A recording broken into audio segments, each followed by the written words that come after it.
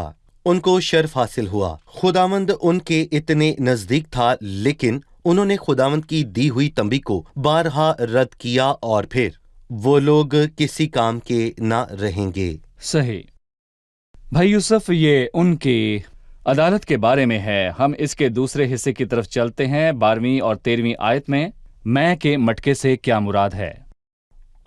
لکھا ہے کہ خداوند اسرائیل کا خدا یوں فرماتا ہے کہ ہر مٹکے میں میں بھری جائے گی، اور وہ تجھ سے کہیں گے کیا ہم جانتے تھے کہ ہر ایک مٹکے میں میں بھری جائے گی؟ اور اہم بات یہ ہے کہ تم کس میں سے بھرے جاتے ہو۔ ایک مٹکا ہے جو خدا کے غضب کی میں سے بھرتا ہے، اور ایک مٹکا ہے جو روح القدس کی خوشی کی میں سے بھرا جاتا ہے۔ لیکن اہم ہے کہ آپ کا دل کس سے بھرا ہے؟ یہ روح القدس کی خوشی سے بھرا ہے، یا پھر خدا کے غضب سے جو اس کے رد کرنے والوں پر بھڑکے گا؟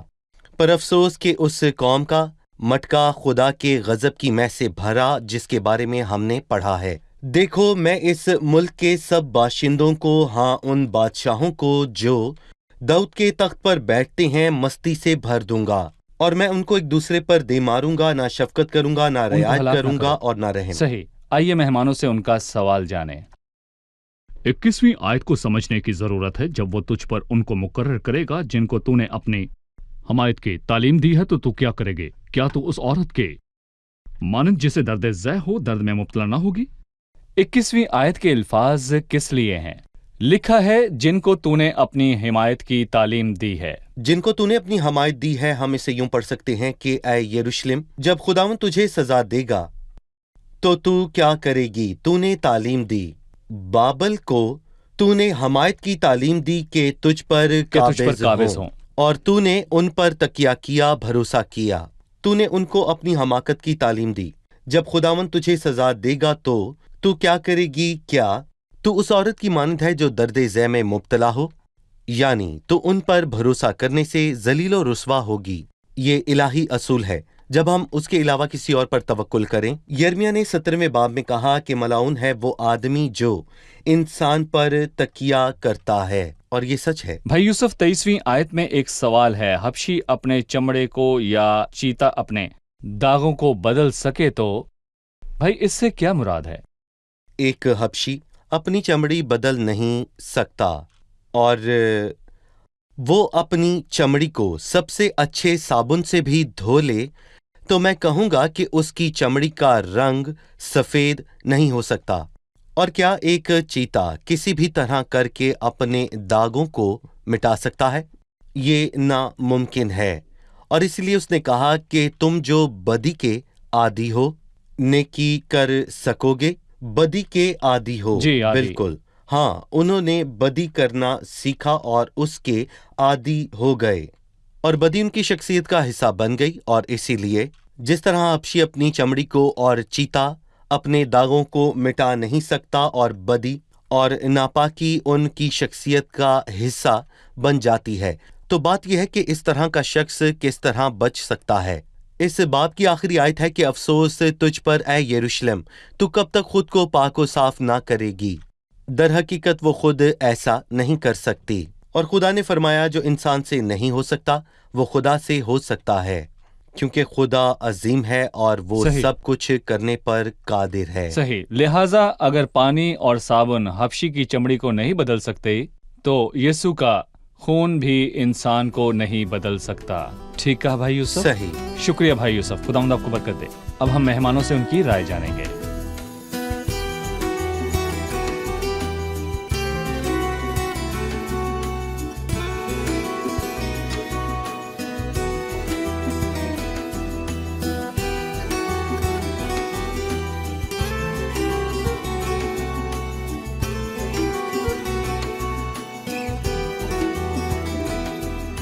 بارہویں باب کی پہلی آیت سے چوتھی آیت میں یرمیہ نے خداوند سے حجت کی۔ یہ کس کے بارے میں تھا؟ یرمیا کی شکایت اس کی حجت، مفکرین کی الجھن اور دینداروں کی ٹھوکر کا باعث ہے۔ آصف نے بھی یہی شکایت کی کہ شریر اپنی راہ میں کامیاب ہوتے ہیں جبکہ دیندار زمین پر دکھ اٹھاتے ہیں۔ خداوند یہ سب اس لیے ہونے دیتا ہے کہ شریر اس دنیا میں اچھی چیزیں حاصل کریں، پر دینداروں کو جلال کے لیے تیار کرتا ہے تاکہ ابدی بادشاہی میں شامل ہوں۔ کب تک خدا شریروں کو کامیاب کرے گا اور راست باز دکھ اور پریشانی کا سامنا کرے گا؟ مسیح کے آنے پر یہ سب ختم ہو جائے گا اور سب شریر تباہ ہو جائیں گے اور وہ باقی نہ رہیں گے۔ جی ٹھیک ہے۔ ساتویں فرشتے کی آواز دینے کے زمانے میں جب وہ نرسنگا پھونکے گا، اس کے مطابق خدا کی خاموشی ختم ہوگی اور وہ شریروں کی عدالت کرے گا۔ ہم اب بھی 12ویں باب کے متعلق بات کریں گے۔ یہ بتائیے کہ خداوند نے یرمیا کی حجت کا جواب کیسے دیا؟ خداوند نے یرمیا کی حجت کا جواب 5ویں آیت میں دیا۔ یہ تھوڑا تلخ ہے۔ خداوند نے کہا کہ اس کے بھائی اور باپ کے گھرانے والے سب اس پر ظلم کریں گے۔ اس نے یرمیا کو مستقبل کے متعلق پہلے بتایا تاکہ وہ حیران نہ ہوں۔ شاگردوں سے بھی خداوند نے یہ کہا، لوگ تم کو عبادت خانوں سے خارج کر دیں گے، بلکہ وہ وقت آتا ہے کہ جو کوئی تم کو قتل کرے گا وہ گمان کرے گا کہ میں خدا ان کی خدمت کرتا ہوں۔ خدا نے ان کو بتایا کہ کیا ہونے کو ہے تاکہ وہ دھوکہ نہ کھائیں، وہ کھائیں، جان لے کہ یہ کانٹوں سے بھری ہے۔ جی بالکل، جواب مشکل ہے پر سچ ٹھیک ہے۔ جی بھائی یوسف، بالکل ٹھیک ہے۔ پھر 13واں باب ہے، اس میں خداوند نے کتانی کمر بند کی تمثیل کے ساتھ اس کو بیان کیا۔ اس نے یرمیا کو کمر بند فرات میں چھپانے کا حکم دیا، پھر کہا کہ نکال لے، پر وہ خراب ہو گیا۔ اس کے کیا معنی ہیں؟ کمر بند 2 چیزوں کو ظاہر کرتا ہے۔ پہلی یہ زینت یا زیور، جبکہ دوسری چیز یہ نزدیکی رشتہ کو ظاہر کرتا ہے۔ انسان اس کو اپنی کمر پر باندھتا ہے کہ اس کے جسم کے قریب ہو۔ یہ خدا اور زمین کے لوگوں کے درمیان نزدیکی رشتہ کی بات ہے۔ خداوند نے اس کو فرات میں چھپانے کا کہا کیونکہ لوگ وہاں اسیر ہوئے اور ان کا اور خدا کا رشتہ یوں ہی خراب ہوا جیسا کہ کمر بند خراب ہوا۔ صحیح، بہت شکریہ بھائی یوسف، آپ کا بھی شکریہ۔ عزیز ناظرین، میں 13ویں باب کی 23ویں آیت کے ساتھ آج کا پروگرام ختم کروں گا۔ حبشی اپنے چمڑے کو یا چیتا اپنے داغوں کو بدل سکے تو یہ ناممکن ہے۔ حبشی کے چمڑے اور چیتے کے داغوں کو کون بدل سکتا ہے؟ کون ہے جو انسان کی حالت کو بدل سکتا ہے؟ کیا پانی سے انسان کے ہاتھوں کی ناپاکی دور ہو سکتی ہے؟ کیا پانی اس کے قدموں کی ناپاکی دھو سکتا ہے؟ کیا پانی اس کے ذہن کے ناپاک خیالوں کو صاف کر سکتا ہے؟ کیا پانی سے دل کی خرابی دور ہوتی ہے؟ ہرگز نہیں۔ انسان خرابی سے بھلائی کو تبدیل نہیں کر سکتا سوائے ایک چیز کے، اور وہ یسوع مسیح کا خون ہے۔ یہ خون ہمیں تمام گناہوں سے پاک کرتا ہے۔ عزیزو، مسیح کو قبول کیجیے۔ اگلی قسط میں آپ سے پھر ملاقات ہوگی۔ خداوند آپ کو برکت دے۔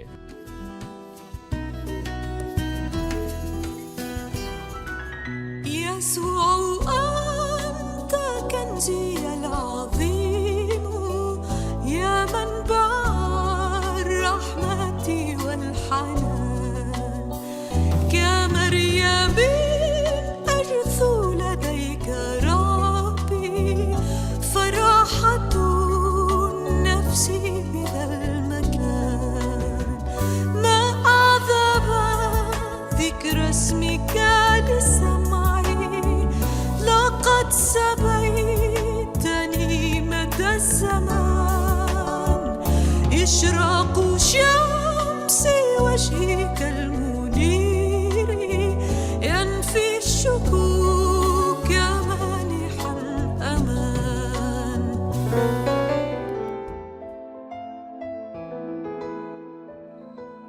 تیرا کلام رہے گا قائم پہاڑ جب نہ رہے خدایا، تیرے منہ کی ایک بات بھی ٹلے گی نہ چاہے کچھ بھی ہو، تیری مان دیے ہے زندہ سونے سے بھی قیمتی، میرا دل یہ دے گواہی ہے یہ کتاب عظیم، نازل کرے اپنا کلام شکستہ دلوں کو سکون ملے، تاریکی دور ہو میری کر دل اپنا کلام کثرت سے اے خدا بدل دے رہائی دے کثرت سے پھل میں نام کلام رہے گا قائم پہاڑ جب نہ رہے خدایا تیرے منہ کی ایک بات بھی ٹلے